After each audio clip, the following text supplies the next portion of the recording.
कर्मण्येवाधिकारस्ते मा फलेषु कदाचन मा कर्मफलहेतुर्भू मा ते संगोस्त्वकर्मणि।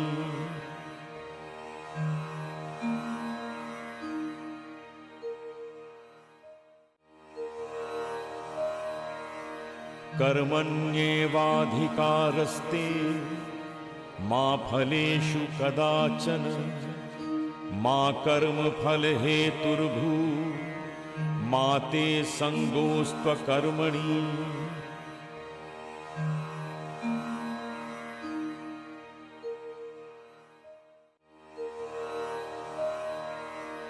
कर्मण्येवाधिकारस्ते मा फलेषु कदाचन मा कर्मफलहेतुर्भू मा ते संगोस्त्वकर्मणि।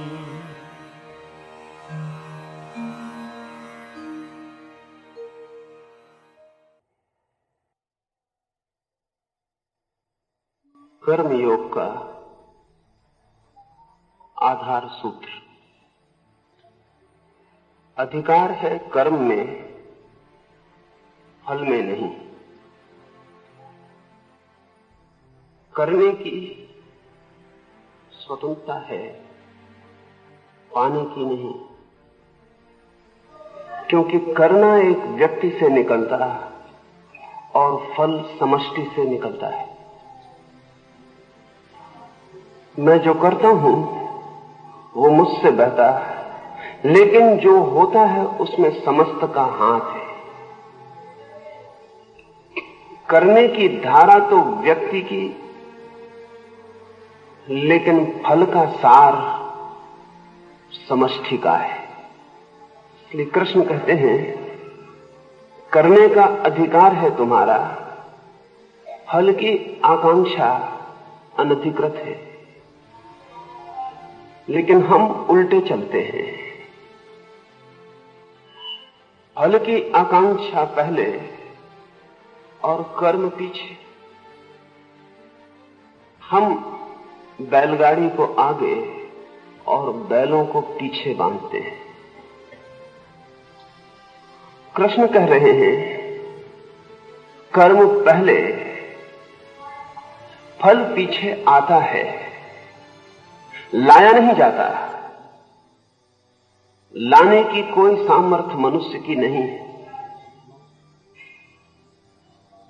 करने की सामर्थ्य मनुष्य की है। क्यों? ऐसा क्यों है?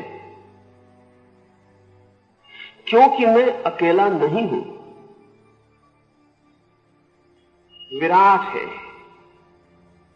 मैं सोचता हूं कल सुबह उठूंगा, आपसे मिलूंगा, लेकिन कल सुबह सूरज भी उगेगा, कल सुबह भी होगी।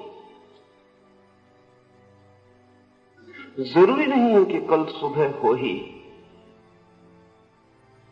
मेरे हाथ में नहीं है कि कल सूरज उगे ही। एक दिन तो ऐसा जरूर आएगा कि सूरज डूबेगा और उगेगा नहीं। वो दिन कल भी हो सकता है।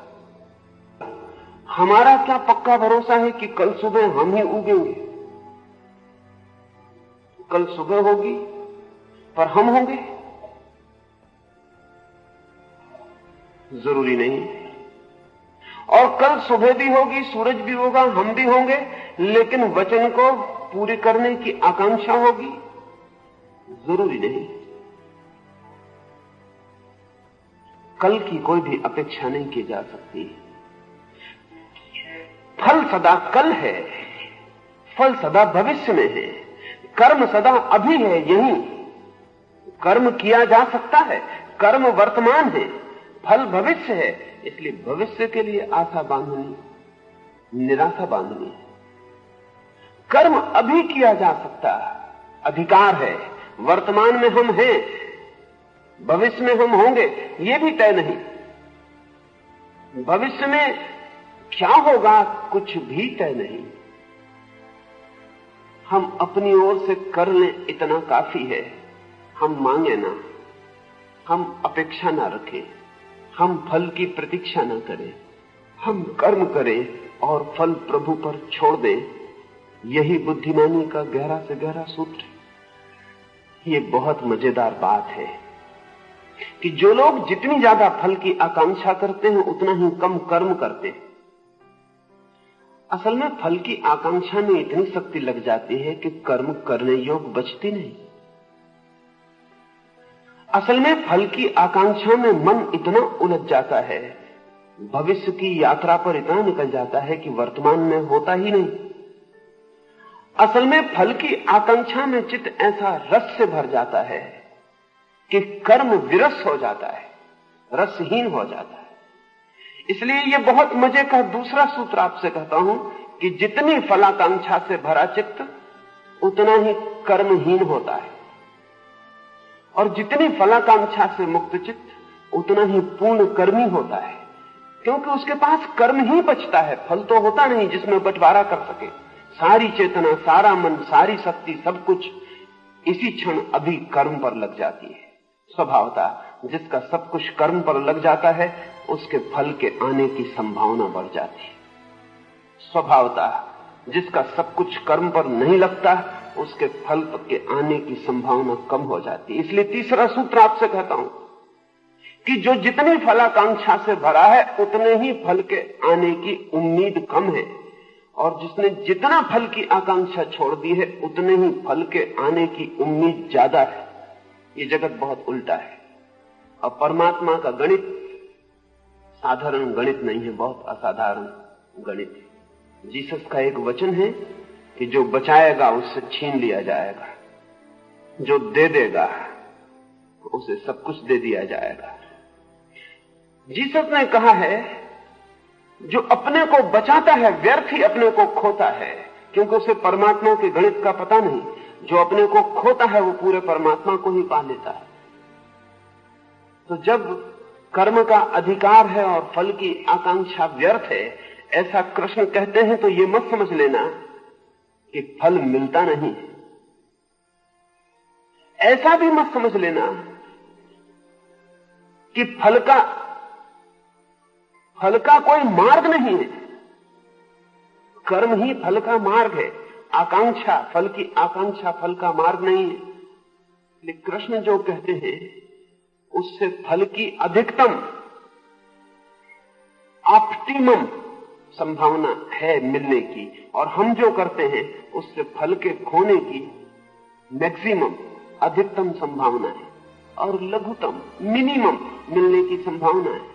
जो फल की सारी ही चिंता छोड़ देता है, अगर धर्म की भाषा में कहें तो कहना होगा परमात्मा उसके फल की चिंता कर लेता है। असल में छोड़ने का भरोसा इतना बड़ा है, छोड़ने का संकल्प इतना बड़ा है, छोड़ने की श्रद्धा इतनी बड़ी है। इतनी श्रद्धा से भरे चित्त के चारों ओर से समस्त शक्तियां दौड़ पड़ती हैं। और जब आप फलाकांक्षा करते हैं तब आपको पता है आप अश्रद्धा कर रहे हैं। शायद इसको कभी सोचा ना हो कि फलाकांक्षा, अश्रद्धा, गहरी से गहरी अनास्था और गहरी से गहरी नास्तिकता है। जब आप कहते हैं फल भी मिले तो आप ये कह रहे हैं कि अकेले कर्म से निश्चय नहीं है फल का, मुझे फल की आकांक्षा भी करनी पड़ेगी। आप कहते हैं 2 2 4 जोड़ता हूं तो हूं, जुड़ के 4 हो भी। इसका मतलब यह है कि 2 2 4 जुड़ के 4 होते हैं। ऐसे नियम